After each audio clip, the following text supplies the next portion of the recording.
Hello, everybody. Hello. We're here.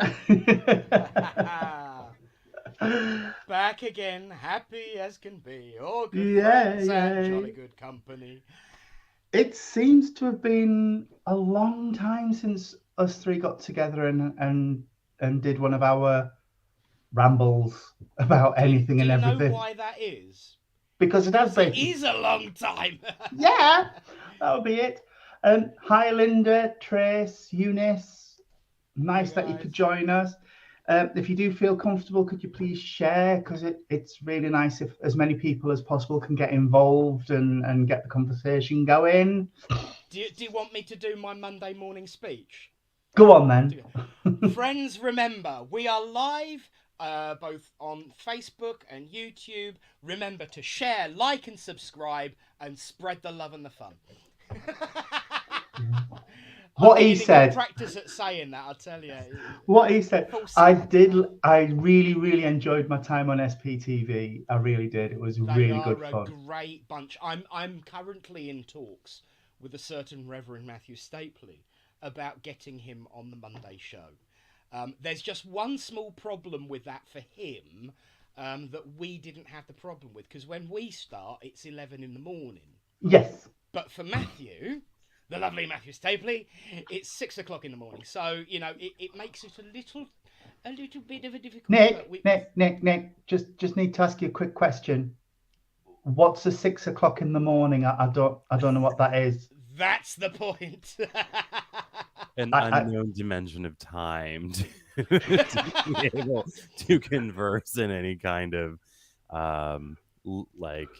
manner in which people could understand you. Well, up until 6 months ago, obviously I knew 4, 5, and 6 o'clock in the morning very, very well. But at the moment, it's one of those mythological things like rocking horse poop and red-nosed unicorns. reindeers, on the wall, and unicorns, absolutely. Yeah, So, but yeah, it would be a bit of a difficulty for him. But the way we've reformatted the show now, there are options, so we can speak about that later, Matt. Oh, Awesome. cool. So That That sounds sounds great. really good. so Really it good. would be great to have it because everybody loves having a chat with Reverend Matthew Stapley. Aw, well, We do. I love you guys. You guys are amazing, and if I'm the one nice thing that came out of a terrible pandemic was that I got to meet you guys through the internet. So It's an. Oh dear. Totally. People are off. There's a Linda Brown Yeah, popping at me. who says, "Watch out, Nick's off that all," and then Deborah. you're gonna turn me red, Deborah.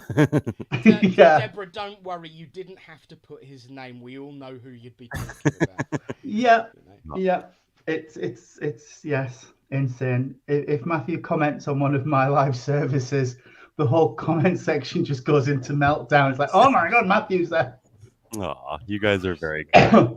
But the trouble is, they're all females, and it's like, no, damn it. Maybe in our next lives we'll all be Yeah, cool. yeah, yeah, yeah, We'll yeah. work it out. Oh, there we are. Anyway, um, yes, we have a little group chat on Messenger, and we just threw out, when are we going to get together and have a chat? And here we are to chat about all things spiritual. We do want to mention out of the blocks before we get started. This is um, a bit odd for Matthew because he doesn't know who they are, but of course we need to acknowledge the passing of Leslie Phillips and Bill Treacher today, who was Arthur Fowler, for those of you.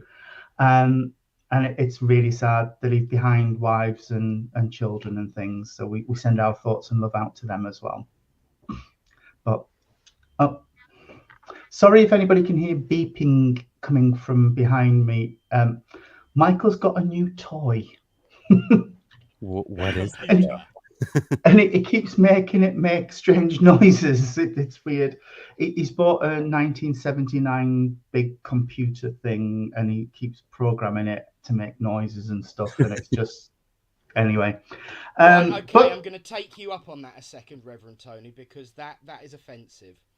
Because in one aspect, you are saying that that computer is ancient, and then you are saying that it's 1979, and that's a year after I was born. So watch it, love. In terms of technology, it's ancient. You want to know what I was doing in 1979? It was No, either still. Not even a thought. no, we don't want to know, Matthew. Thank you very much. Rub it in, love. 1985 here. There is a button down here that says "kick out of studio." Okay, I will keep my youth to myself. No Oh, I dear.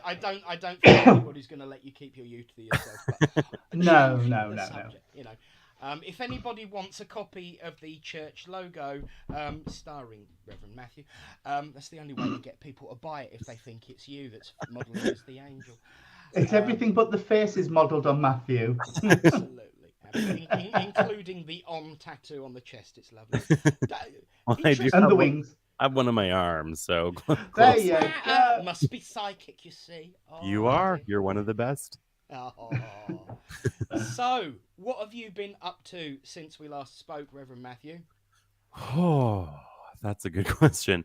Honestly, I think what everyone else has been doing, like oscillating back and forth between being grounded and having nervous breakdowns.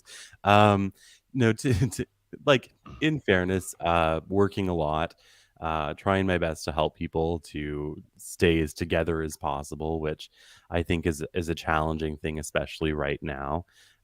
Because so many people are struggling with not even really knowing what the next day is going to hold or what the next hour is going to hold. And I don't know if you guys have noticed it in the UK, but at least around here, a lot of people are experiencing like really like record high levels of anxiety and just Yeah.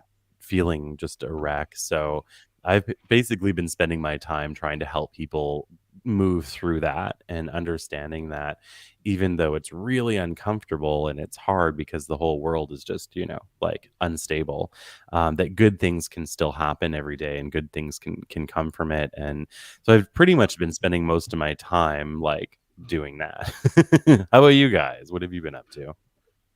Much the same, really. Much the same. It's been a very strange time. I mean, we're having a cost of living crisis over here. Bills are going through the roof. Energy's going through the roof.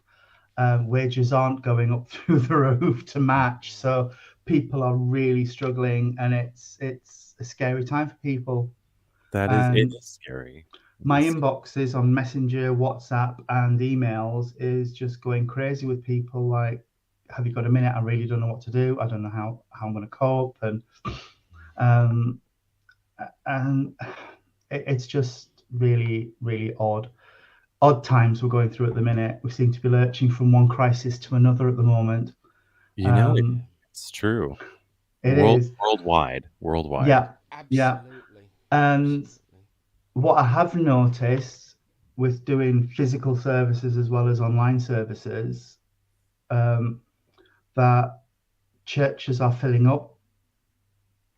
As things are ramping up, churches are filling up because people need that center, that place to go where they can feel part of and helped. And one church says they don't even mind if people don't actually go through into the service from the coffee lounge because they're sitting in the warm and having a cup of coffee, so it's fine. And it's been really odd. So I've been doing that, and like I said, running around the UK to pick up a computer today that weighs more than my dog's. From 1979, don't forget. From 1979, yeah. There's a bit of weight behind it. And as for myself, following off the back of what Tony said, I really chose an appropriate time to, give up a full-time job and go independent, didn't I? There you go. That's life, though. And, to be fair, as much as I joke about it, it really was an appropriate time because as much as, I've always, and we all have always had the bills to pay and we've had these things to do and this stuff to fit in and find how to balance the books and keep the heating on and the light on and the food on the table, it then gives me even more of an insight to people's life, because I was very fortunate to have a reasonably well paid steady job, and then to go from that to uncertainty in what would be other people's views. For me, I know Spirit will look after me. They will give me just enough to keep me going and no more. I'm diversifying into jewellery, working with pewter, so it's nice and cheap. Oh, you can't hear me. Can anybody else not hear me?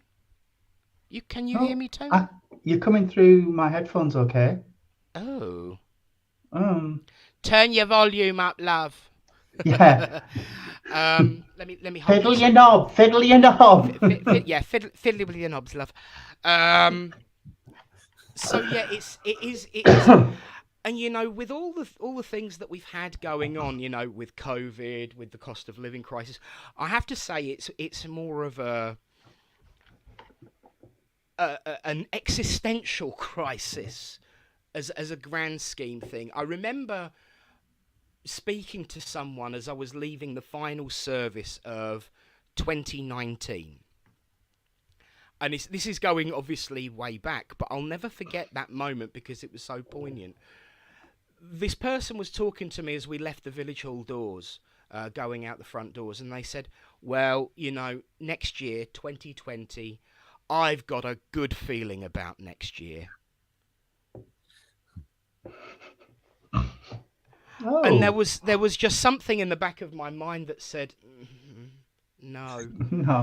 And I didn't say anything because I never would, try and put a downer on things. But you know what? In spite of all of the difficulties and all of the problems that we face, there is some great things to be had, and that is the unity. The fact that look, if COVID had never happened, as Matthew said, we'd have never have met each other. No. The Fens and the Rotherham Massive would never have known the name Matthew Stapley, would never have heard that voice, would have never have got to be good mates and good friends and be able to be better and have fun and laughter and upliftment. And the irony of the Leslie Phillips thing today is that he brought so much laughter and joy to the world. And if we go back to the 1920s, the 1930s, the 1940s, the 1950s, for the first part, when he was starting out and becoming big in his name, it was humour, it was laughter, it was joy that was the one constant that changed people's lives. Because the one thing that really doesn't cost anything is a good laugh. No. And we need to provide not just spiritual comfort and upliftment as we have done, but also lighten that load and lighten that burden by giving people something to laugh about. Yeah. You guys know, and many of the people that know me know, that I've never had a problem with putting myself on the line for the sake of a good joke. And if I'm going to be the butt of someone's joke, I don't care. Like dancing up and down in a rainbow tutu to the bully tune in the church. Absolutely. Yeah, exactly. I still have that tutu. You do? Yes. I saw pictures of that. It was fun. It really was. It was fun. Hilarious. And it was such a long-running joke that everybody had a part of and made use of. So as well as providing mediumship and healing and philosophy, we always have to remember to keep it light and filled with, as the sign says, the writing is on the wall, just love. Yes. As it says right beside you, Matthew, it really is just love and laughter that really can make a difference. So yeah. I think if we look back throughout history, even the recent history of any country in this world, in the last 100 years, what we are experiencing really is nothing new. What I think is different is the ability to communicate about it. And the way we are able to network and share our thoughts and share our opinions and share our fears. And although some of that is particularly in a negative way. I mean, let's face it, there is now a chain of restaurants called Karen. You know, all because of social media. Yeah. But once again, this is an opportunity to make good use of social media, to be able to let people know they're not alone, to give them that space and that place of laughter and kindness and love, and you know, something nice to look at the bottom of the screen. Throughout the difficulties. Yeah. Yeah. I would agree with that. Very much so. And, I think that, I think even when people are coming together and talking about the things that are hard, like the cost of living crisis that you guys are facing and all of the other challenges around the world, I think that even though the subject matter of what people are coming to talk about is really hard and not easy, the fact that people are still coming together to talk about it and Absolutely. try to help each other through it is a Yeah. beautiful thing. When we look at like the process of somebody's healing as an individual, like let's say they're healing from, I don't know, some emotional thing, or physical or whatever, there's always like this point of like an ego crisis where the pain that they carry, they're holding on to it so tightly. But of course, healing is about releasing that pain. But there's this moment of battle within anybody who's healing where it's like they're holding on to it so tight, but they're still also trying to let it go. And I think if we look at what's happening across the whole world now as like a society, the structures that we have clung on to for so long that were unhealthy are starting to kind of fall apart, and people are coming together. So it's almost like we're going through like an ego death of the structures of the world that we live in and the things that just don't serve anybody anymore and that aren't healthy. And I think that it's a hard thing, but it's also a beautiful thing at the same time. And seeing people walking each other through that, I think, is maybe one of my biggest heartwarming things that brings me hope for our world, is that people are still taking time to like check on each other and connect with each other. And the power within "Are you okay?" or "Let me hold this door for you," or "You need $5, I have 10, here's 5," is like a very Yeah. amazing and powerful thing. And Yeah. the more that all of us embrace that goodness within our hearts to help the people around us, I think it both inspires them and also gives them permission to go on and do that for other people. I remember the first time I had ever heard of a random act of kindness, or like a pay it forward, where here we have something called Tim Hortons, which is like a coffee chain that is on every street Mm. corner. I mean, like everybody, like if they closed down for a day, our country would stop. Like people just wouldn't. So there was this thing that still happens, but years ago was when the first time I'd heard about it, and somebody in the drive-through paid for the order of the person behind them, even though they didn't know them, didn't even really know what they ordered. They just offered to pay for it. And when I first heard of that concept of just doing random things to make people smile, it shifted something in me. And I've done those things myself, and I've seen the effect and impact that it has, not just on the people that are receiving that kindness, but on the people who see that kindness happen, and it inspires them to go and do that. And I think as long as we've got that going on still, I think we're going to be all right. But I think, yeah, those are the things that bring me a lot of hope for the future for everybody. Totally agree. Absolutely, absolutely. I do love the concept of pay it forward. I No, me really too. do. I think it's Beautiful. incredible, absolutely It is. incredible. Yeah. And like you said, I've done it myself, and just to see that moment of, oh, on somebody's face, it's amazing. It really is. It's true. And it doesn't actually cost a lot. It really doesn't cost a lot. Kindness is free, really. It is. It is. It Yeah. is. But yeah, there is something powerful, like you said, even in just holding a door open for somebody, or Or God forbid, smiling. Oh my God. Can you imagine if everyone just smiling at each other? if ever you manage to get to London, don't do that. No, I wouldn't even do it here, to be honest. No, you don't do that in London. No. If you smile at somebody, they really freak. Yeah. They really do. They just don't know what to do with it. It's like, why are you looking at me? It can be a little like, not so much with smiling here, but talking to people. Like if you were to be like, "Hi," Or you ask somebody on the phone if you're calling, I don't know, a customer service line, you say, "How are you today?" Which I always do.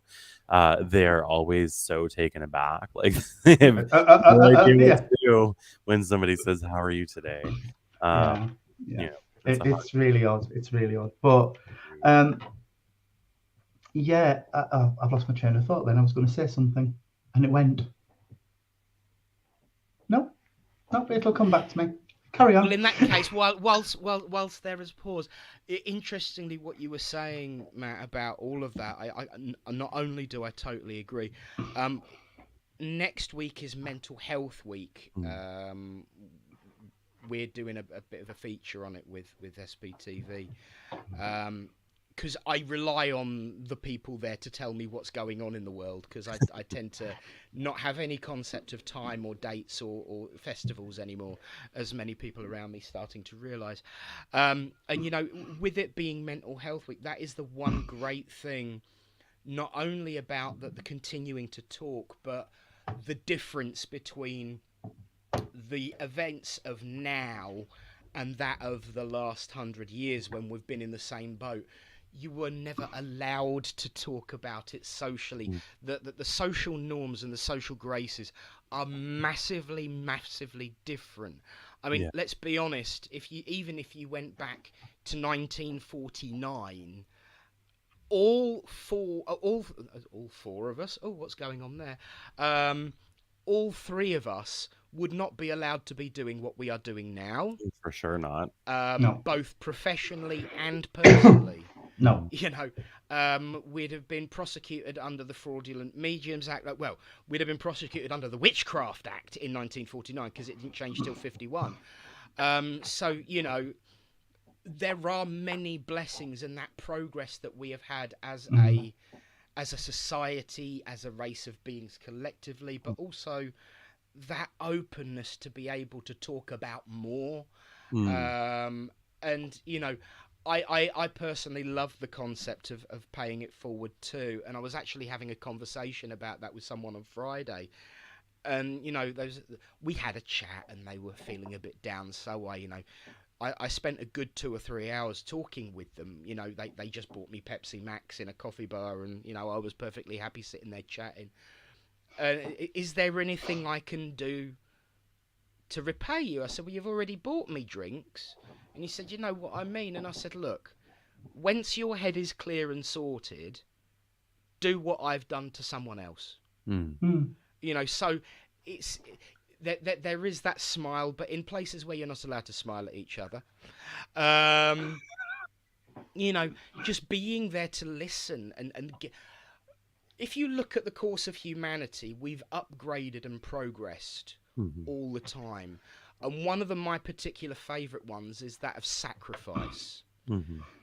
Because if you look at 2,000, 6,000 years ago, when people spoke about sacrifice, they were talking about something particularly dark and not very spiritual, even though it was done for the cause of spirituality, so to speak. But now we recognise sacrificing $5 or a cup of coffee or a Big Mac in the queue behind us or half an hour or an hour for a friend or even just a smile. That ability to provide sacrifice is massive, and it's got so much more worth than a couple of chickens and some, you know, donkey entrails. And it certainly has more worth to the world of spirit, let's be honest. But I'm always reminded, here we go, you know I can't come online without doing one of my favourite quotes. A Babylon Go on. 5. Babylon 5, here we go. There is a say, one of the characters, one of the Minbaris, he says, what is the third principle of sentient life?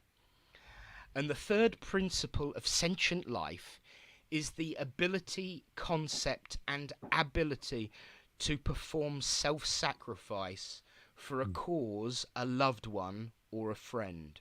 And I always remember that. And for me, the paying it forward, the listening, the talking, the being open.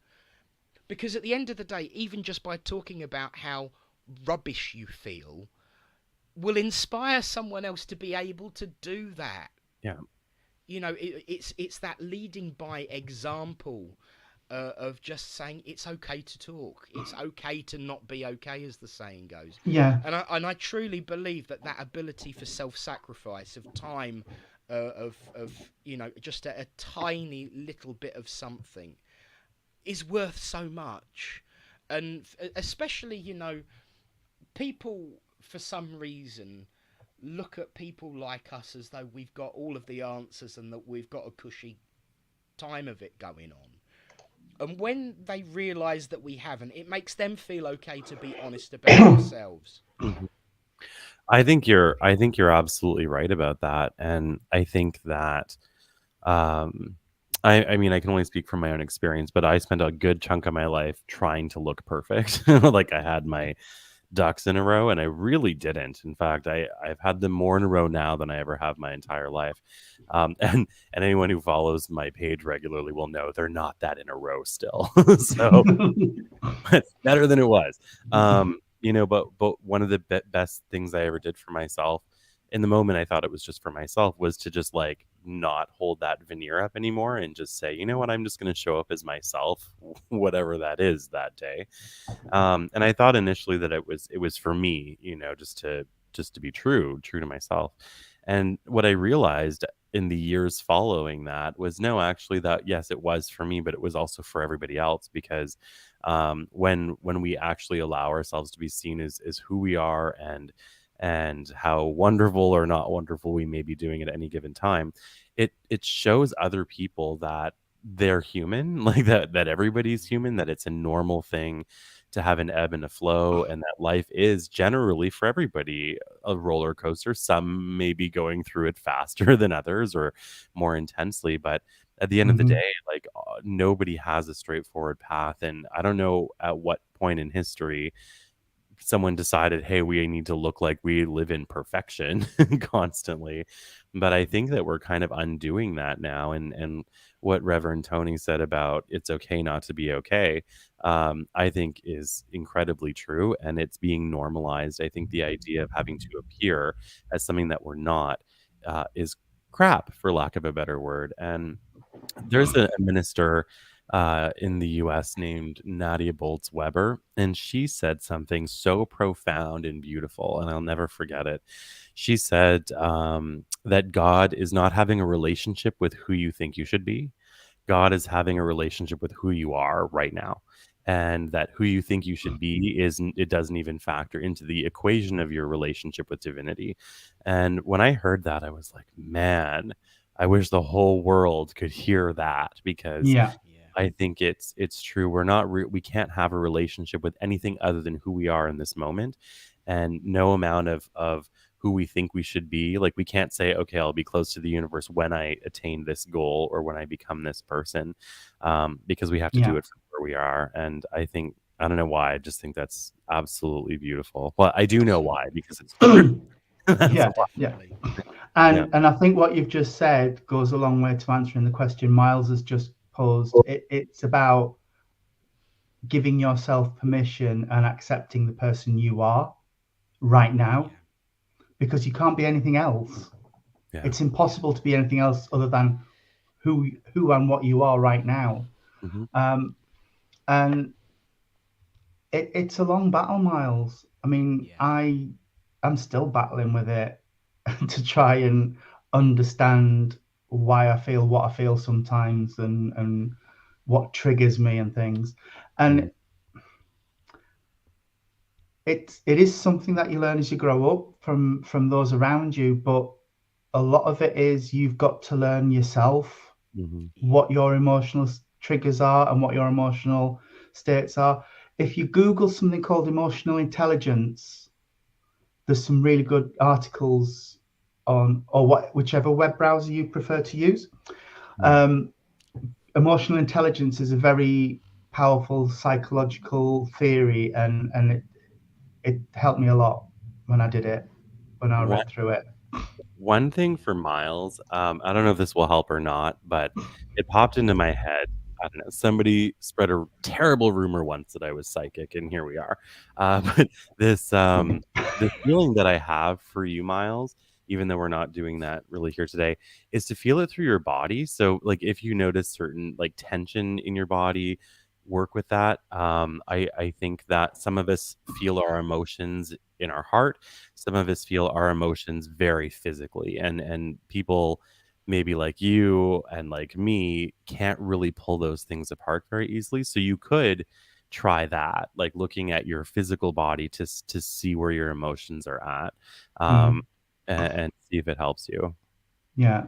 I Absolutely. notice if I'm struggling with my mental health, it's a physical Yeah, pain yeah, rather than anything emotionally. It's a physical thing that I feel. Um, I love. Jeans on. Yeah, But yeah, and Linda, that So, I was just having a nosy. I yeah, forgot that my camera was covering up half the comments. um, yeah, Linda. That's the thing with spiritualism and Yeah, people of faith. I find is it's incredible the support and the strength you get, yeah, even in terms of absent healing. mm, Just the energy that people send out into the universe on your behalf is a really powerful thing. Um, absolutely. And just go. going back to Miles from Mm, myself, my own personal things, is to actually put a question that might sound a bit daft to begin with, but does anybody really, truly, fully, 100% understand their emotional status? no. And I think this is a fallacy that perpetuates the difficulty of mental health issues and hardens the burden of the mental health crisis that the world faces. Is that there are people out there who pretend that they do fully understand their emotional status, that they've got all of the tools that work for them all of the time, and yeah, there are some people who've been really fortunate to have the people around them their whole life that can help them through it and be open and honest, but that's actually rarer than, I would say, the more common feeling is actually what Miles is feeling. How mhm, do I find these tools? What if I'm trying to learn about it? I've not been shown how to deal with my emotions. I'm truly, truly blessed that I'm surrounded by wonderful people, wonderful friends, wonderful family. And my friends, I personally feel, are the family that I chose, as well as the family that I was given. Um, I don't think anybody ever truly understands their own emotions. And to put that pressure on yourself to believe that you have to mhm, just makes that burden even more so. Mm, So just talk about, I mean, the fact is, I personally think Miles is further along the journey than he probably recognizes because he's asking that question. You know, yeah, exactly. if you were truly worse than you think, Miles, you wouldn't be at the stage of asking that question. No. You wouldn't be seeking the support. You wouldn't be seeking the tools. You wouldn't be seeking the help.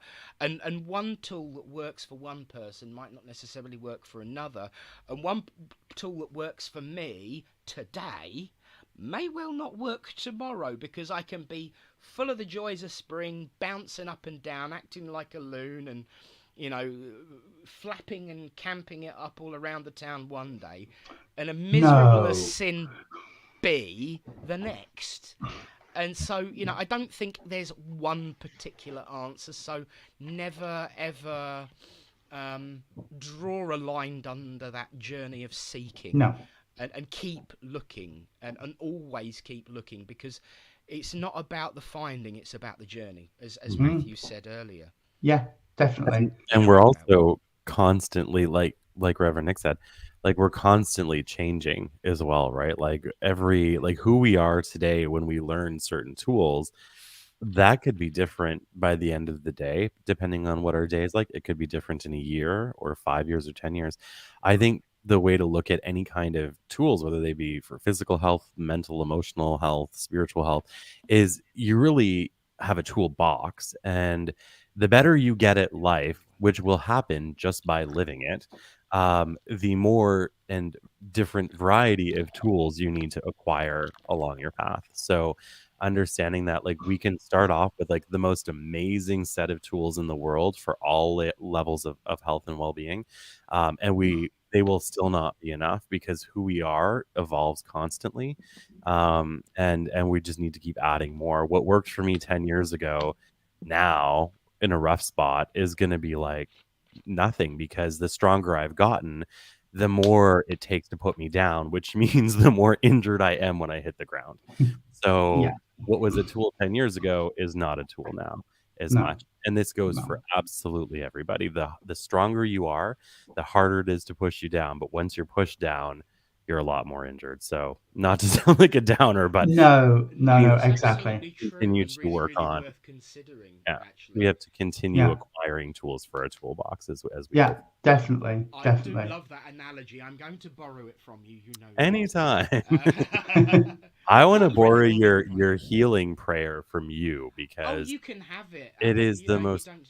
beautiful healing prayer I've ever heard done in any service I've ever been a part of or watched.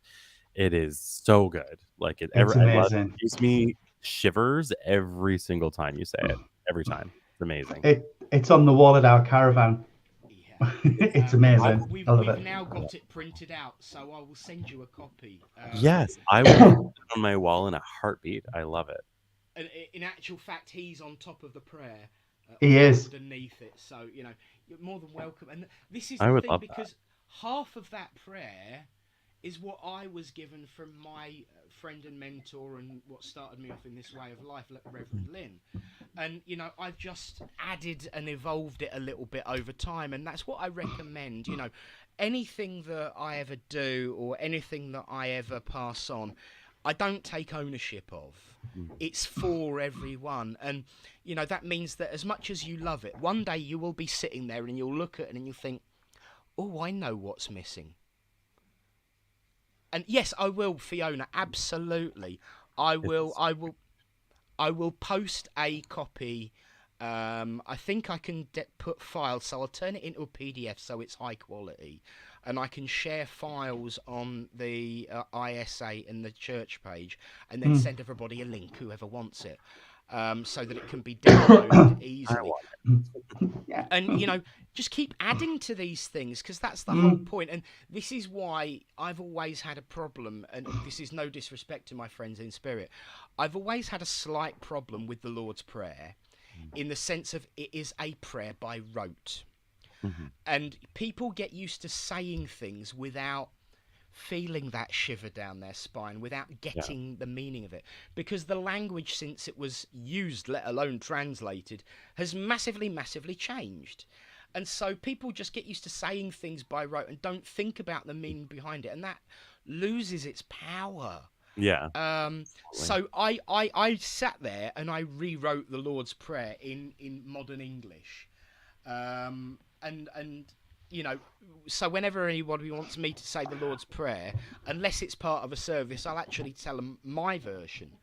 And it's not my version because I've just paraphrased it. But if you paraphrase things and add bits from things and take the bits away that don't sit comfortably with you, it gives it that power, it gives it that strength. And the fact is, you know, if you look at the original texts that go with it, the words that were used with the Lord's Prayer is say something like this, because it was how do we pray? And this covers all the bases, make use of it. And you know, the irony is that over the last 2,000 years, everything that was said at that period of time has been paraphrased, changed, tweaked, re-edited, reinterpreted over and over and over again, except for the one thing that he said don't.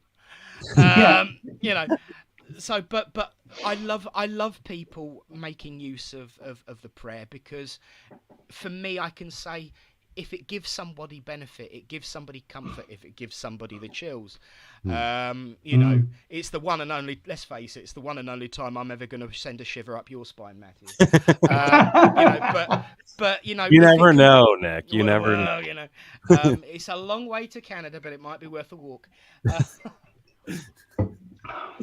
But in all seriousness, if it gives benefit to one person, it's done its job. So the more people that Precisely. can take it, make use of it, add to it, the better and better and better it will become over time.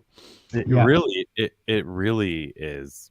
Like, I've heard a lot of prayers. That one and the prayer of Saint Francis of Assisi are two that have had that effect on me. I mean, I obviously am a praying person myself, and I love reading prayers, but those two, like, they're actually, I don't, they're just kind of similar, like in their energy, not in their words, but in what they mean. And I just, yeah, that one is the only other one other than the prayer of Saint Francis of Assisi that I felt that Mm. kind of a connection with, where I was like, yes, this is absolutely amazing. Like, this is what it's all about. And I'm glad that you've shared it with people because it's very good. Mm. It is. It's Well, beautiful. well, in that case, you wait because I'm actually working on a mini prayer book. Oh, I'm gonna buy it off you. Yeah. The way it's all of the healing prayer has been described, it sounds like a spiritual porn, novel. But if it can give you if it can give you the thrills like that, but no. I've been collecting words and thoughts, and I'm working on 3 concurrently at the moment, because you know what I'm like. I get distracted and a little bit bored and a little bit frustrated, so I jump from one to one to one.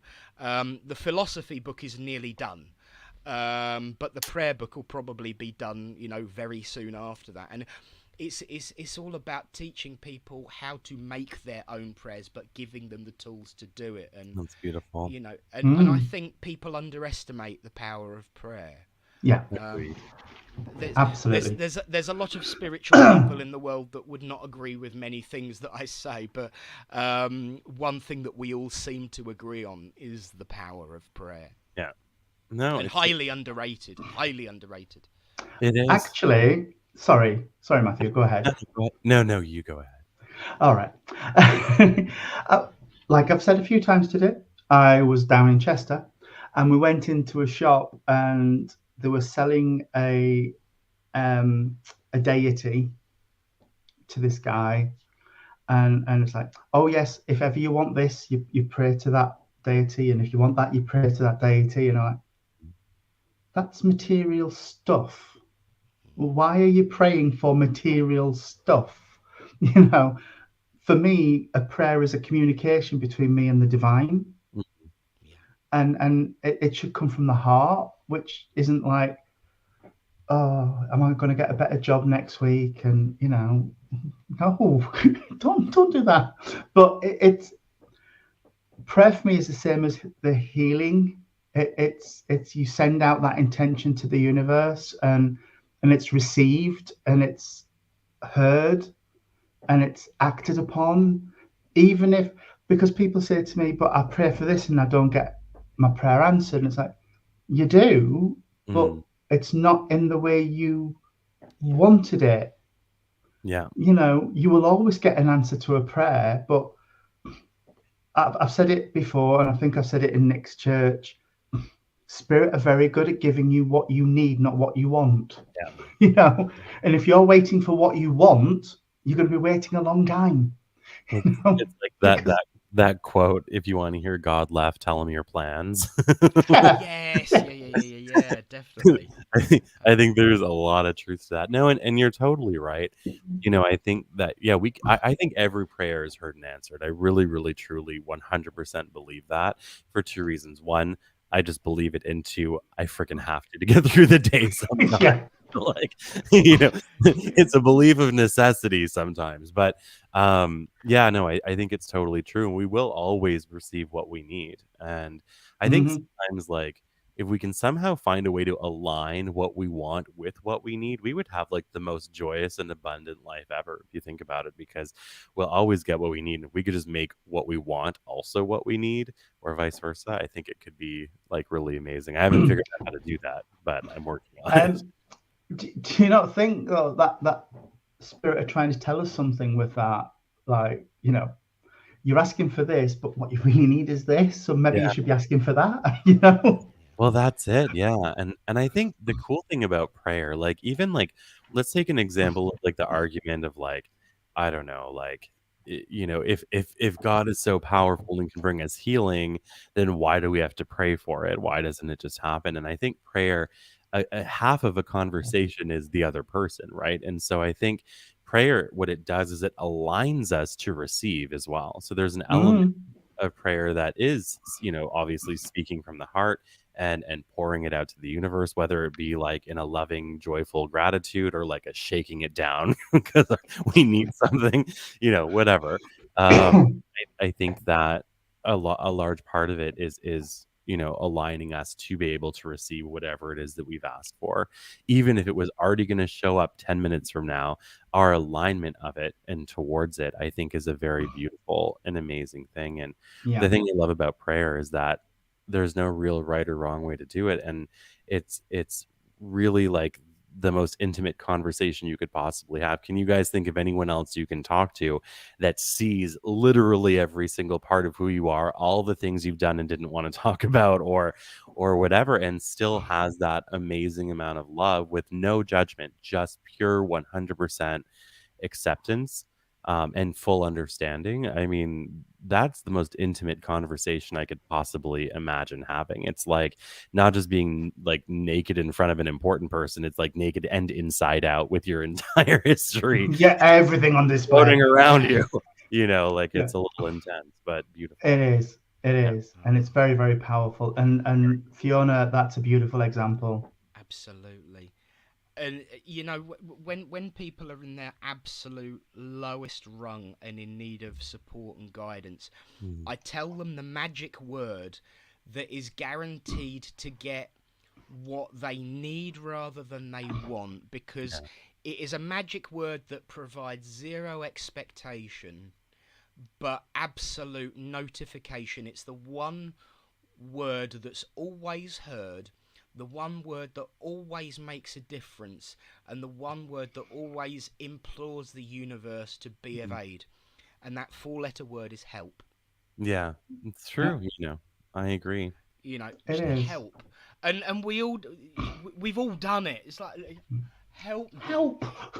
And it's that one moment where you are not delivering any kind of expectation, No. no deliberate specific request. It's just, please do something, help me.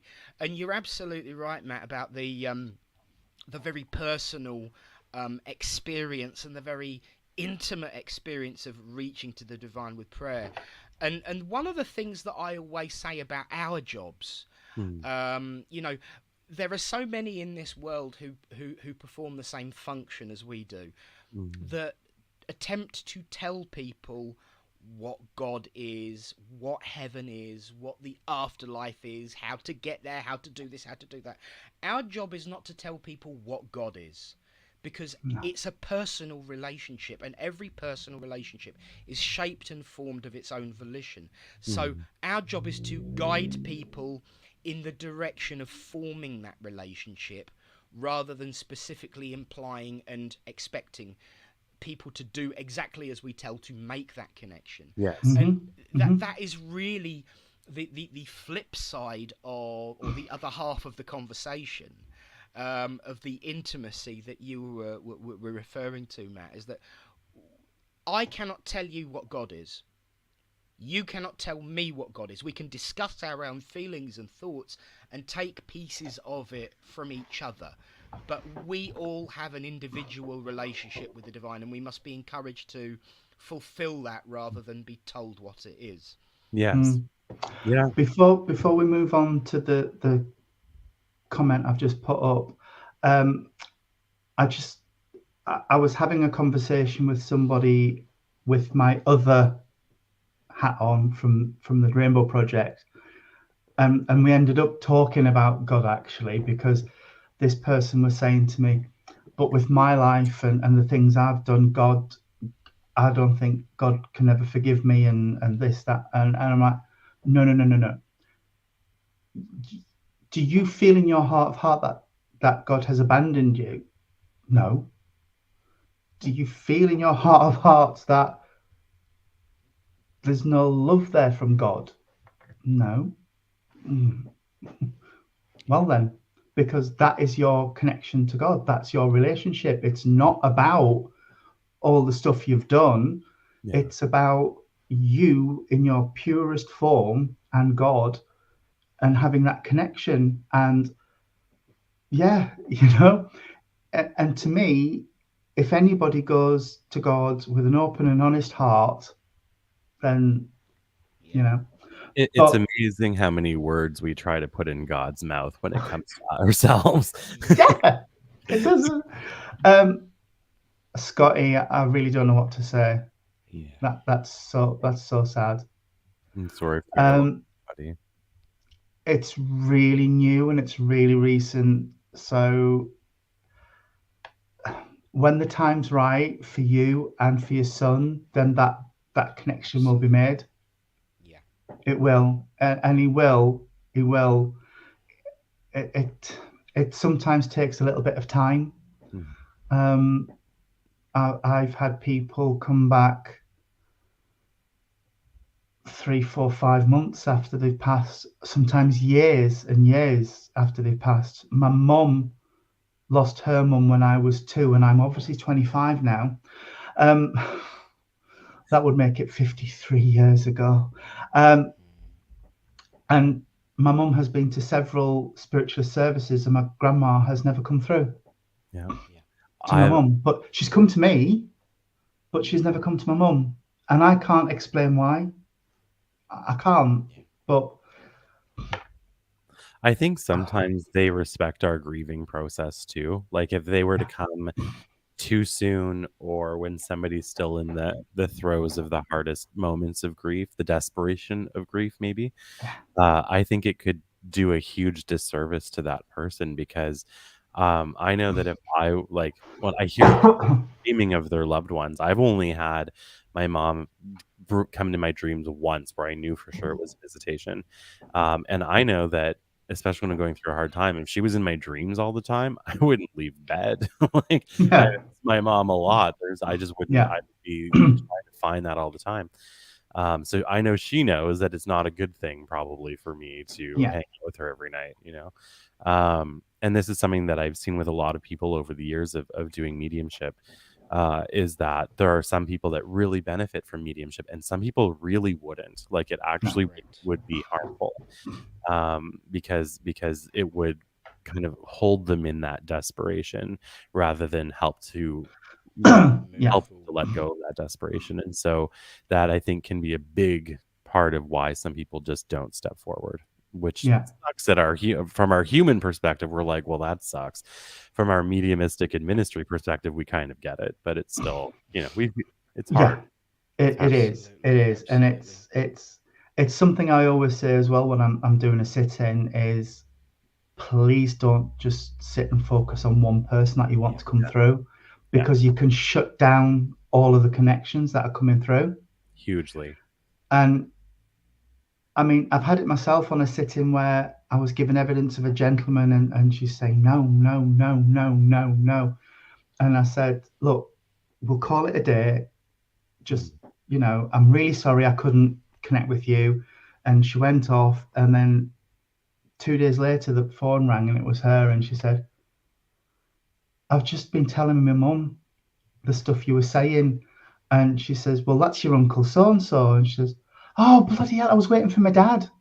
Yeah. Mm, And because she'd focused on her dad, all this Wasn't information she hearing. wasn't recognizing as her dad, Yeah. so she was saying no.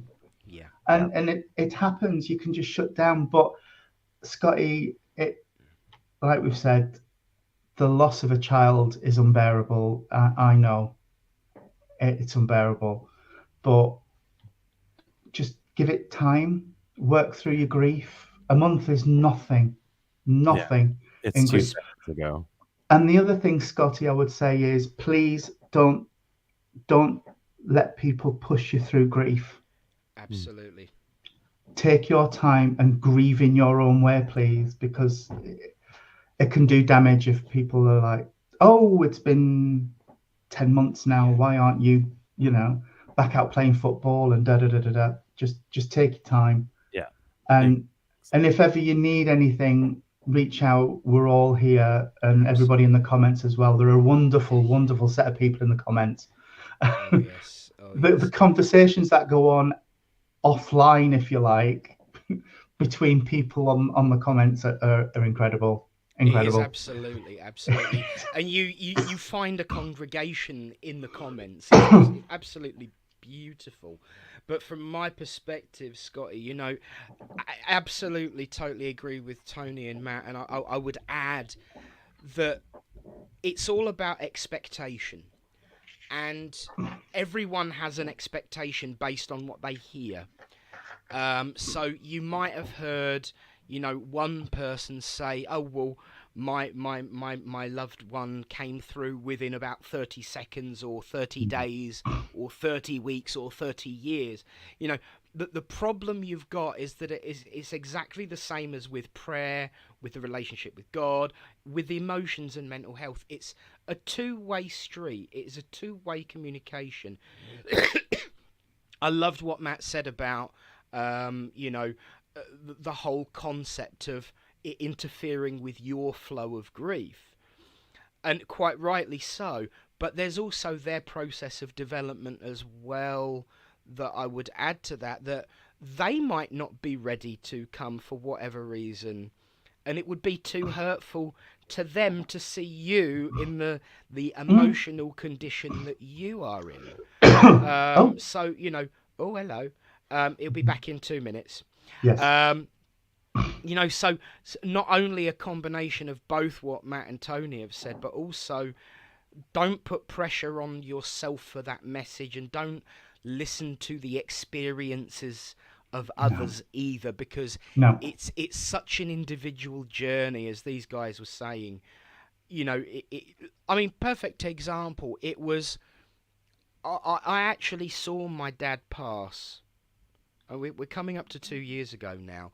I saw him just before he passed. I saw him go to the place where I was not allowed to follow. And he came back within about 2 minutes, very briefly, and then he was gone for a fortnight. Mm. And then he started reaching out, interestingly enough, through the mediumship of Reverend Tony and Reverend Matthew first, before he then started breaching towards me individually. And then he started reaching out towards Mum, and then he started just gobbing off to everyone. And it depends on the personality. You know, if they were a very shy and retiring and not so forthcoming person, it would take them a little bit longer. But like I loved what Matt said. Actually, I know he's not here to hear the kudos that he's getting, but that whole comment about 1 month is 2 seconds in spirit is very, very, very true. Yeah. And I totally agree. Totally Yeah. agree. And he's back. Oh, he's back. I love the fade, by the way. That's amazing. Thank you. That's really cool. It's very sultry. Yeah, yeah. Something I hadn't actually thought about, but which came to me in a message to somebody. Their loved one said to me, "But we grieve as well. You grieve because you can't give us a hug, but we grieve because we can't give you a hug, and a physical hug."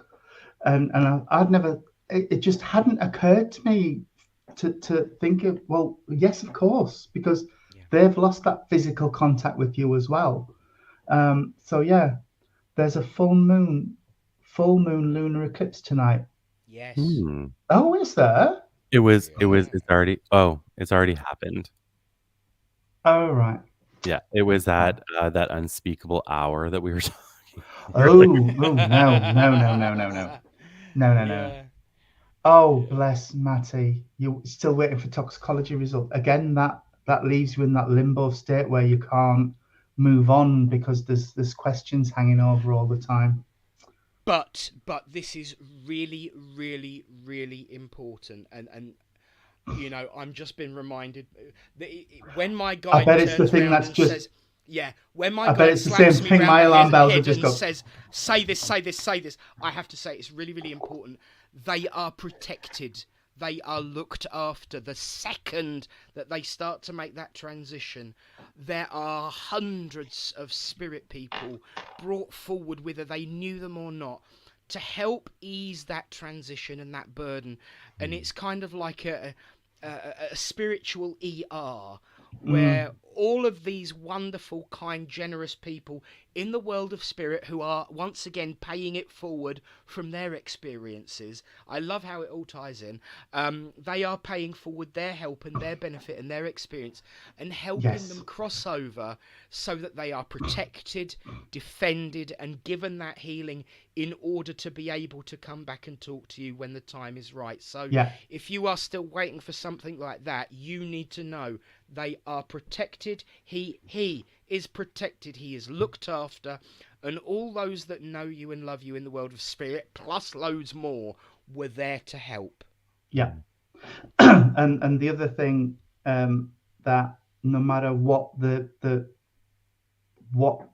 intention of the transition, it's irrelevant, because I Yeah. have had a question about certain passings, and Yes. don't they don't go to the same place? Or, yes, they do. Rubbish. Yes, There's they only do. one place to go. Yeah. Yeah. And they are healed, like Nick said, from the moment they start to take their transition from this world to the next. They're healed, they're fine, they are loved as much as they were on this side of life as well. So please know in your heart that he's taken care of, he's loved, and he's defended in the world of spirit. Hmm. Absolutely. Very much so. Wow. Yeah, that Yeah, wasn't. See, that this was is a why I powerful like. one, wasn't it? This is why I like leaving things open, because it Yes. always leads to the most important conversations and the most important questions. You know, it really is a blessing to be able to share the path with people and you know help Yeah. them find a direction of peace and rest. Absolutely welcome. Absolutely more than welcome, Scotty. Absolutely. Oh dear. Yeah. It. Funnily enough, I was at a service last night, and that came through a lot about the privilege of doing what we do, and the privilege of being that conduit between spirit and the divine, and the loved ones left here. I'm saying left, they're not left because they're always around, but that are here and grieve. And it's such a privilege, and it's an honor to do what we do. And and it's never about us. People come up to you afterwards and go, "Oh, thank you for that. That was incredible. Your work is amazing." It's like, no. It was their words. It's their words. All I did was go, but So true. Michael once said in a church, Matt, and I didn't know whether to be offended or what. He said, "Oh no, he's just a Bluetooth speaker." I love that. I think it's so true, and I agree with that. I think I heard some people say like we're a telephone, and then there's a telephone in spirit. I think we're like at best the like Yeah. really the real telephone is the person receiving the message and the person sending it in spirit. Yeah, exactly. Like we might be like a Wi-Fi signal Yeah. at the most, and it's like you guys. Like my hope is always We have to make that connection. yeah, my hope is that what people remember after receiving a message is how loved they are more than the person who's delivered the message. I mean, really, at the end of the day, we're kind of dispensable in a sense. There's a lot of mediums. Yeah. Only one recipient and one, Oh, Matt's frozen. Come back. Oh, there he is. Oh, I There see he is. that There he is. movement There he is. again. Am I back? You're back.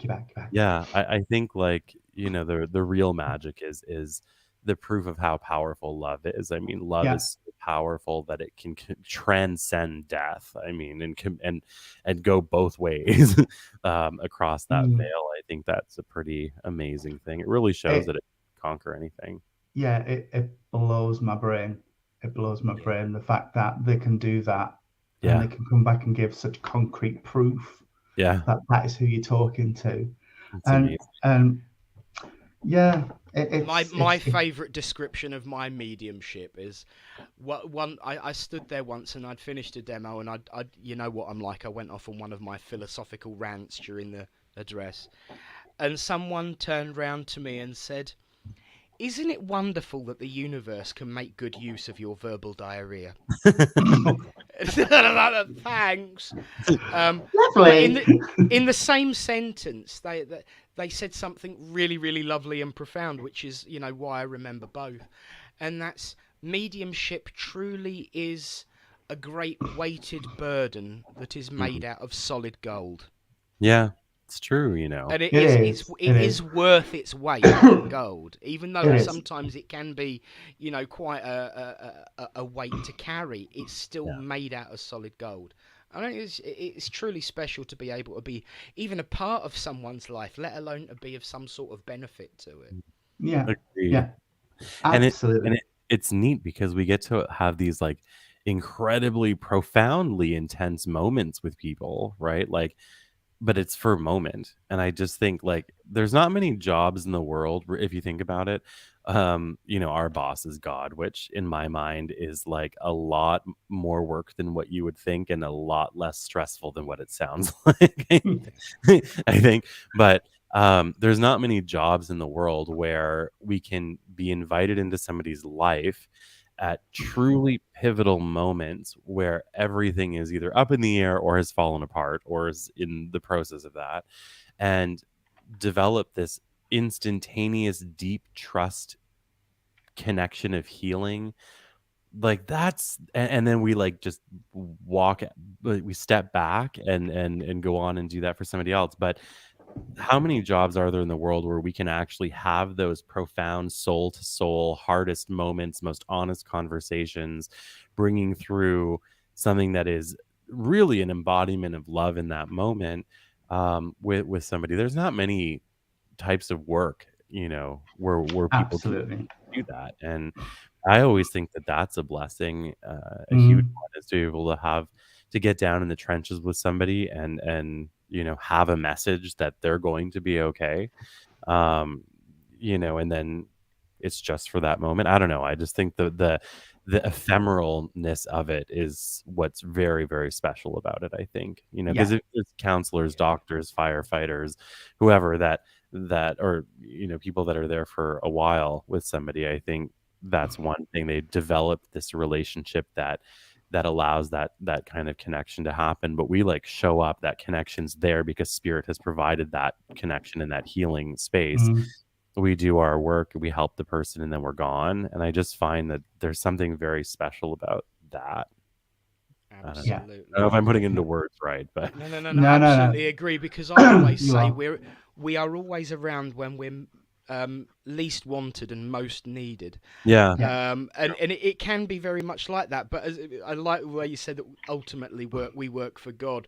Mm. Someone said to me once when I made a comment similar to that, what is it actually like working for God? And I said, well, to be honest with you, the pay sucks, the communication's pretty good, but the job satisfaction is as good as the retirement package. Yeah. Yeah. Yeah. You know, it's Absolutely. yeah, I think working for God is cool, but you know what? It's almost like being hired on as a contractor, but having no real training in what you're supposed to be doing. Absolutely. Yeah. Moment. Yes. Like, hey, here, here you go, human. Yeah. Go do stuff. Go Go do do stuff. that. Yeah. Make Yeah, it happen. make it work. Figure it out. It's a little bit like working in retail. So here's the beans, here's the scanner, get on with it. You know. Yeah. Totally. Yeah, but Yeah. I mean, I wouldn't have it any other way, I think. No, No. absolutely Sure. No. agree. There Totally Yeah. is agree. absolutely nothing else I would rather be doing. I mean, we do get Absolutely training. not. Our lives usually go to hell Yeah. first, and then we start helping other people. So it's not like we Yeah. haven't been trained on some level. Oh, No. absolutely. Yeah. No. We've all got our beans. Yeah. Yeah. Yeah. You know, we've all had beans. I've always said all the best mediums are a bit damaged. Yeah. Oh, we're cracked. That's where the light gets in. I Yeah. forget who said Oh, that. I But love like, that. it's Yeah. a famous quote. It's blessed are the cracked, for they let the light in. I think that's.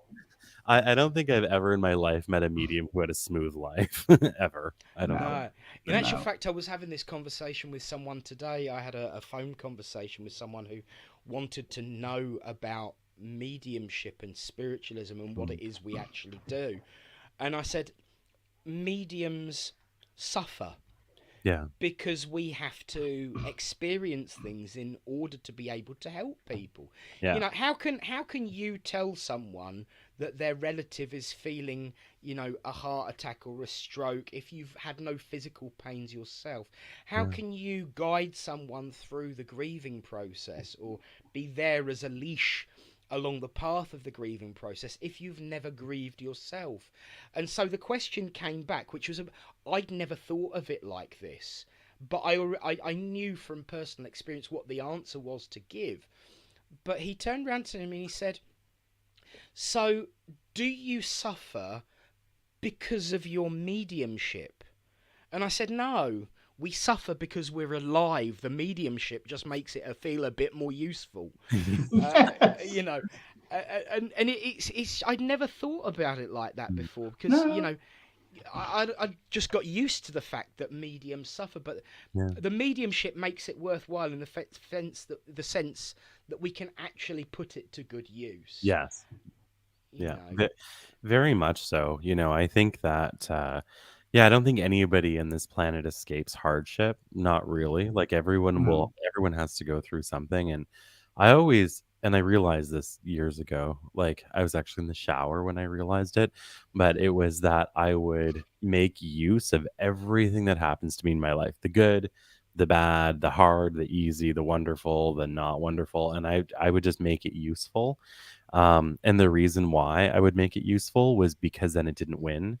Like that hardship, Mm. it didn't overtake me, even if it seemed like a dead end. And like this, whatever this boulder is on my path that appears to be insurmountable would become something I could climb over or blast through as long as I made it useful in some way to somebody, either myself or other people. And so that's what I did. I started taking all of the hard stuff and saying, okay, well, let me rework this a little bit bigger. What did I learn from this, or what was beneficial about it? Because nothing is ever all good or all bad. And that's what I started doing years ago, and then posting about it on Facebook like a crazy person. Mm. So, seems, yeah, seems Yeah. too yeah. true, Yeah. Scotty. Yeah. That's very, very true. And it reminds me of how I frequently end my services with prayer. I know I saw the little flicker in the eyebrow there, I Swindle, love as I this tell you. line. We ask you not to move the mountain, just give us the strength to climb. And yes, I did steal that from a 1950s song, because it was something that resonated with me. And Mm. you know, we always look at things. Let's, oh, help me move the mountain. No, just give me the strength to climb. Because once we get up the top there, it's downhill all the way, and we can Mm, go sliding and skidding Exactly. away with fun and laughter. But it's just getting to the Exactly. top that's the pain. So give us a hand. And I think that goes back to what we were talking about in prayer, which is Yeah. you ask God to move the mountain. Well, no, it's not going to do that. He'll give you the strength to climb over it, but we can't move it for you. It's Yeah. your obstacle to get over, but we can help. You know. Yeah. So although yeah, I totally do understand asking the mountain to be moved. Oh, and yeah, so do absolutely. I. It's Yeah. like, oh, I can't. No, there's no way I can Yeah. deal with this, but you can. We can. You I can. think one thing to remember is when we're experiencing hardship, we don't have to say, "I hope I get through this." I think it's what we can say is, "I am getting through this," or Yeah. like because once we're aware of something that's hard on our path, we are actually already in the process of getting through it. It may not Yeah, feel like it, but we're already in that process, and we are. remembering that I think is really important. It's not an obstacle yet to be climbed. By the time that you realize you're on a steep hill, you're probably halfway up it and tired, and that's why you're aware Absolutely. that it's happening. Yeah, Um, I think and Victoria said, "Or it doesn't last forever," and yeah, it's yeah. true. There's no Yeah. permanence in this entire universe. Nothing stays the same, and that's a No, beautiful thing, actually. it is. It is, and it's something else that's resonating. I don't know why I need to say this, but obviously I need to say it for some reason for somebody on here. It's another conversation I think you and I have had, Nick, where people ask. I think Matt was saying something similar earlier about, well, if God is this all-powerful, omnipotent being, why is there cancer in the world? Because we are human and we have cells that go wrong. God isn't in the cancer. God is in the reaction to the cancer and the reaction of those people around you, and that's where God is. You know. Yes. Absolutely, and it reminds me of something that it must have been part of a similar conversation, because I was reminded just as we were getting going with all of this, because you was talking about illness and everything. The thing that we forget is that cancer, in remission, wonderful, brilliant. That is, it's a really really nice thing to hear every single time. It is absolutely Cancer wonderful. is a natural reaction that's originally designed to help, because it's a chemical reaction. It's kind of like when you get a scar, when things scab over, and it's a reaction that's broken. But the thing I always find, and always have to remind myself, because I'm an absolute pussy when it comes to feeling ill. I'll be honest. I'm a useless sick person. When you look at illness, the symptoms, the pain, is a reaction that your body is trying to tell you something. It is literally, your body is you, and your mind is God, and your body is shouting out help. You know, and it's asking for that ease of burden, and you don't always get it right. People often talk about cancer being the disease. It's a reaction, and it's that reaction that causes other things to break down and go wrong. And a lot, not all of it, of course, but so much of it is environmental. That has caused, when you look at all of the things that in history we've exposed ourselves to. I was watching a program about X-rays the other day.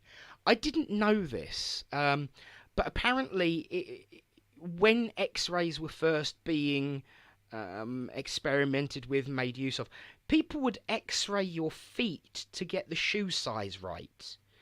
X-rays were thrown around like they were sweeties. And we know now what they do to us, but we expose ourselves so flippantly to so many toxic things, both physically, which can lead to really, really awful conditions, but we also do it frequently emotionally as well. Oh, definitely.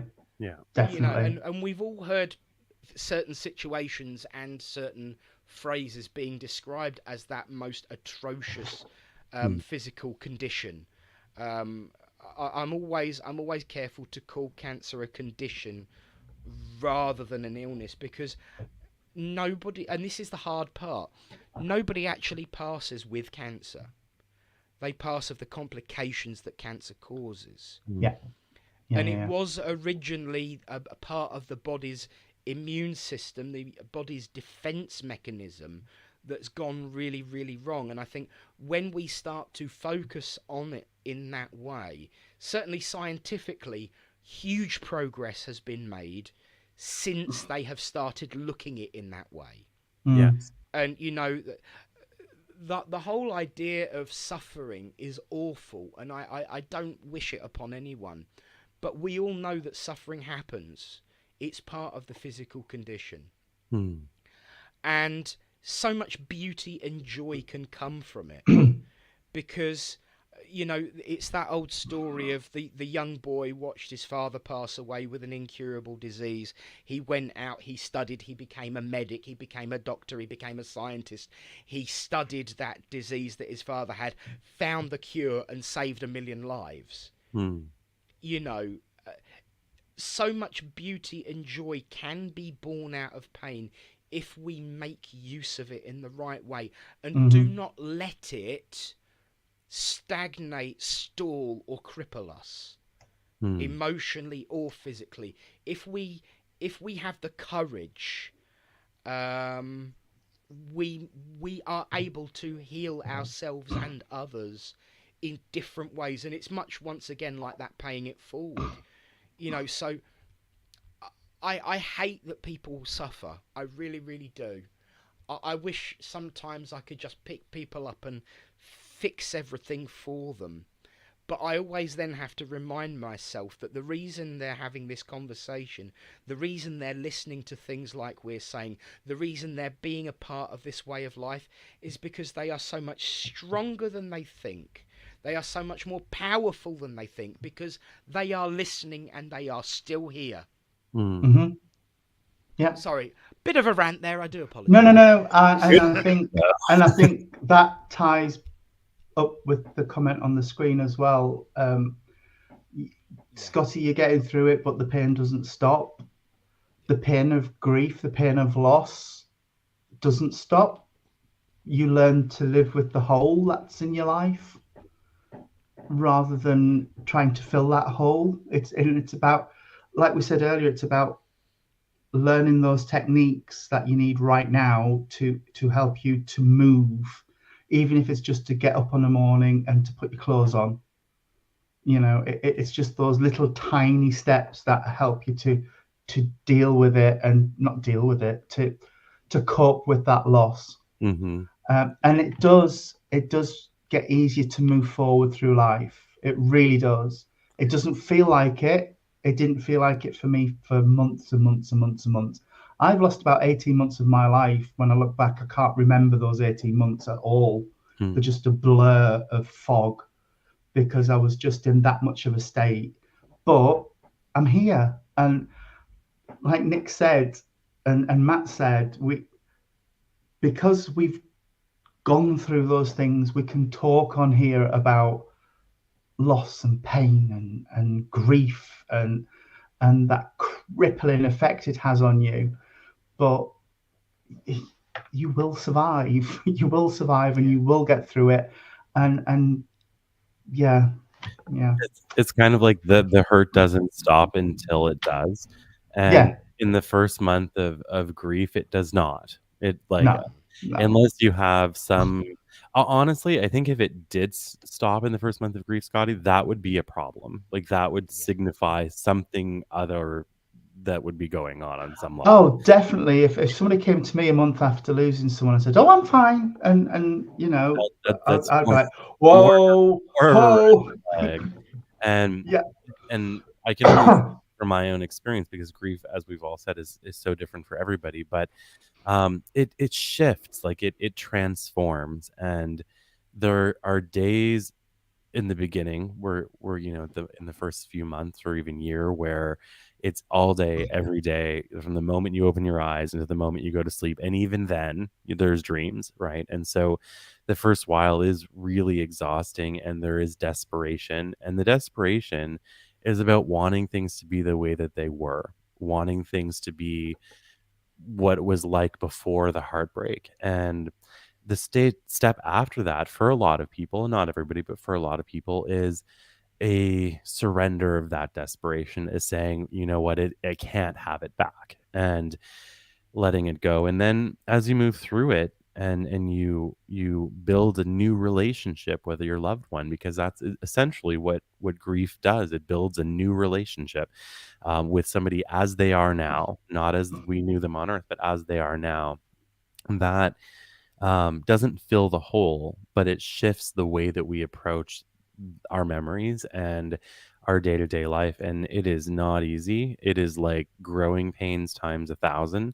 But like we've all said, like you are moving through that process, and it's really, you know, a big part of it really is like, where do I put this love?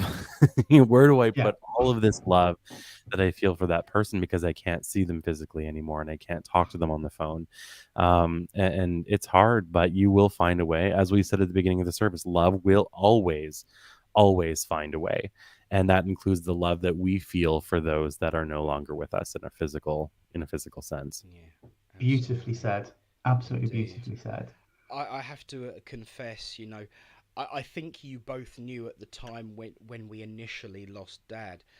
You both were, for everyone at home who doesn't know this, these two were my rocks, the ones that kept me going. You know, Tony and I, even though it felt like it, had never physically met. Matt had literally just come into our lives like a month or so before, and you know we would either spend like 2 or 3 hours a day talking, or a week without, and the conversation would literally just pick up where it left off without even an acknowledgement of passage of time. And for so much of it, I truly believed I was coping. You both knew that I wasn't, you know, let's be honest. And when I look back, I know that I wasn't, but I truly believed I was coping until somebody saw me in the street, and it had been raining that day, so they'd got a brolly tucked under their arm. And so they said, "How are you coping?" And I went, "Oh, yeah, it's difficult, but I'm coping fine. I'm all right." And they just gave me the umbrella. And I said, "What's that for?"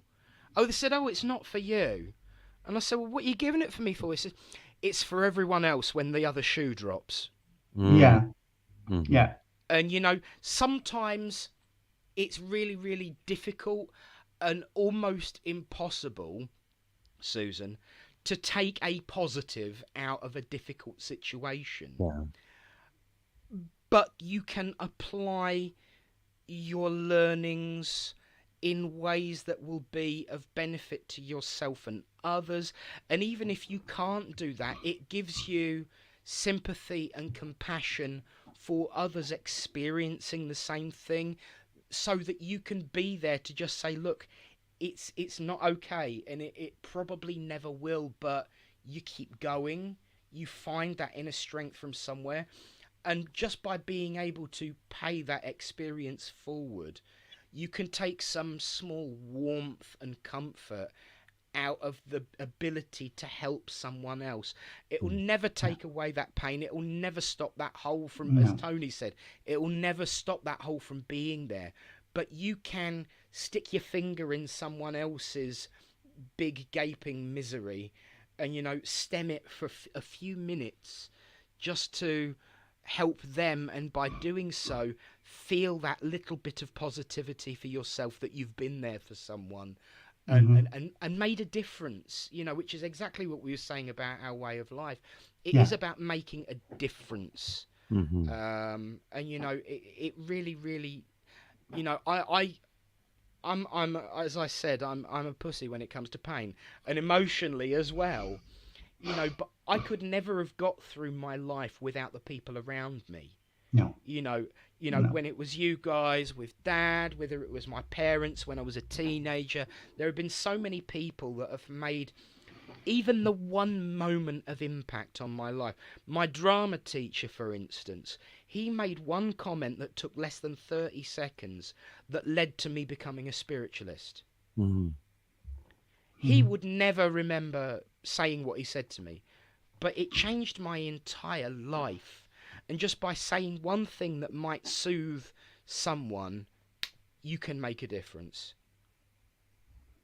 I think that I think that is absolutely true and amazing. Yeah. Yeah. We've got to share our burden to lighten our burden, but also ease others.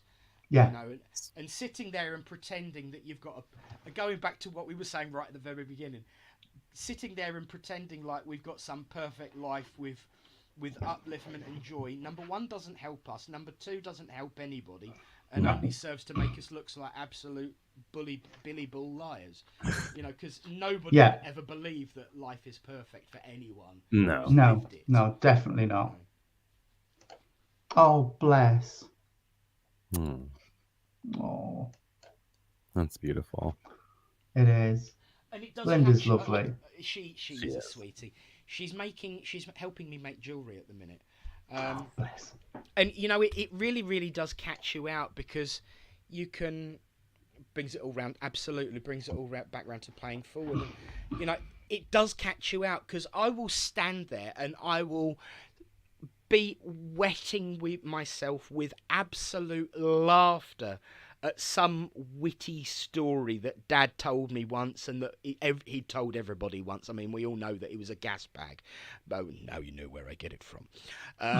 You know, and I will stand there and wet myself with absolute laughter and take absolute profound joy in the humour and the love and the laughter that I experience from it.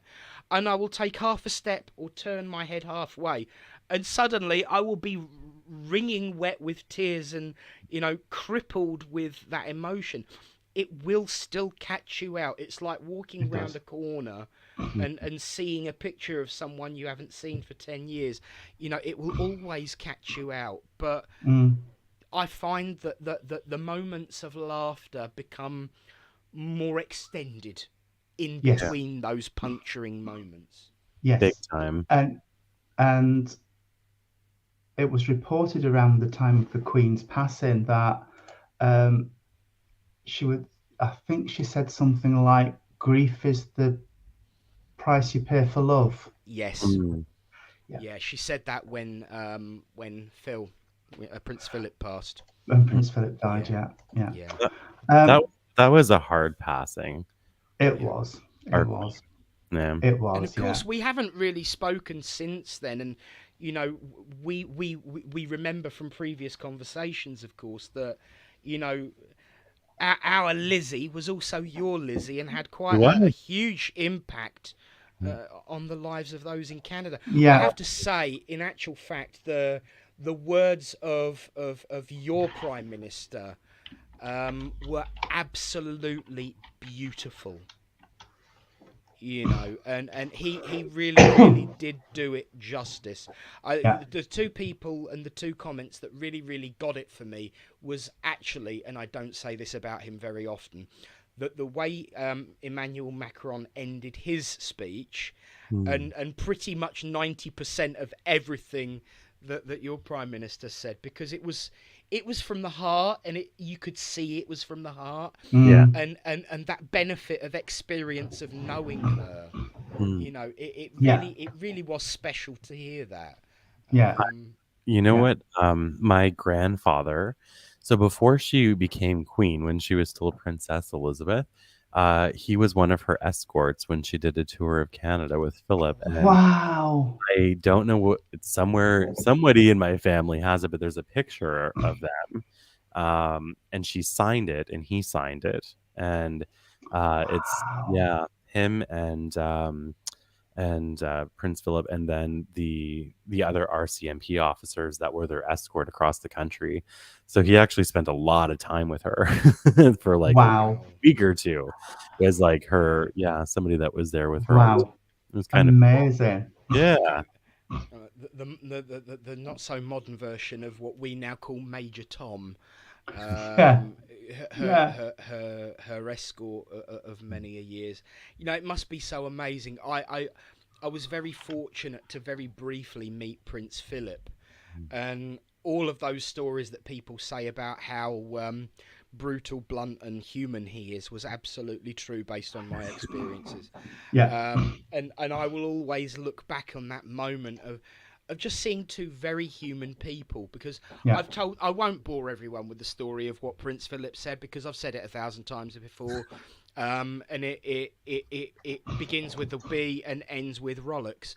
But the thing that I never really used to say, but it kind of twigged in my head when the Queen passed, was every so often between each person that she stopped to meet, she would actually turn her head and look over at him. And then she would look back one person. So not only was she keeping an eye on him, she was looking back to see if it offended anyone. And it was this human moment of a wife keeping an eye on her naughty husband. I love that. Brilliant. That's awesome. I love that. You know, to hear all the stories, especially your connection, is amazing. It must have been brilliant to hear those stories. You know what? He passed away when I was 6 years old, so I never really got to ask him about it. But knowing him, like from what I remember of him, which is quite a bit considering I was pretty young when he passed, I think that he would have had the time of his life serving serving the Queen for sure. Yeah, I bet. I bet. Incredible. I think we've about exhausted everything we can do for tonight. Yeah, we This was have a been lot of fun. gassing along, haven't we? I've loved it. Yeah, it's an hour and 36 minutes has just clocked up, which is incredible. It's That was a lot. flown over. It's This was a yeah. great conversation, guys. Thank you so much for inviting me No, back. no. Thank you for coming. We must do it again Anytime. more often. We'll have to schedule one in next month as well, just to. I would love that, because I think Yeah. that what comes out in our conversations, and of course with the input of everybody from the chat, I think some really beautiful things come to light, you know. Yeah. And I Definitely. love it. So anytime. Bless We you. could Well, even thank call you. it the 3 R's. We could. Yes. It's a Not reading, three. writing, and arithmetic, though. No, not reading my arithmetic. But no, thank you very much, guys. Thank you. Thank you. For both of the other reverends on screen with me for being so generous with their time. Thank you for everybody in the comment section there for all of your input as well, and for keeping the conversation flowing, because it is about you guys. It's we do these things because you've told us you want them. So yeah, I'll message into the group chat and we'll see if we can nail a date down for next month as well. Perfect. Okay. Thank you very much, guys. Like I said, thank you everybody who's watched, and I will see you soon.